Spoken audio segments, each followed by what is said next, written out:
இன்றைக்கி ஒரு முக்கியமான இன்ஸ்பெக்ஷன் நம்ம ஃபேக்ட்ரிக்கு. இந்த இன்ஸ்பெக்ஷனில் மட்டும் சொதப்பினோன்னா நமக்கு சோலி முடிஞ்சு. இன்ஸ்பெக்ஷனை பண்ணுறதுக்கு நம்ம ஓனரமாக தான் வந்திருக்காங்க. வாங்க எப்படி இன்ஸ்பெக்ஷன் பண்ணுறாங்கன்னு நம்ம பார்க்கலாம். வந்த உடனே வேலையாக ரா மெட்டீரியல் குவாலிட்டியை தான் செக் பண்ணாங்க. பார்த்தா அவங்க ஏற முடியாத ஹைட்டுக்கு கல்லை கொட்டி வச்சுருக்காங்க. அதுலேயே ரொம்ப டென்ஷன் ஆகிட்டாங்க. வணக்கம் மக்களே, வெல்கம் டு சிவாசியில் ஒரு பட்டாசு கடை.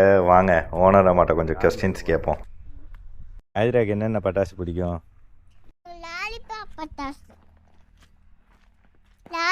சரி, வேற என்ன பட்டாசு பிடிக்கும்? சோட்டா பீம் பட்டாசு பிடிக்குமா? கடையில் எவ்வளோ பட்டாசு வைக்கலாம்? நிறையா பட்டாசு வைக்கணுமா? எவ்வளோ நிறையா? வானத்து வரைக்குமா?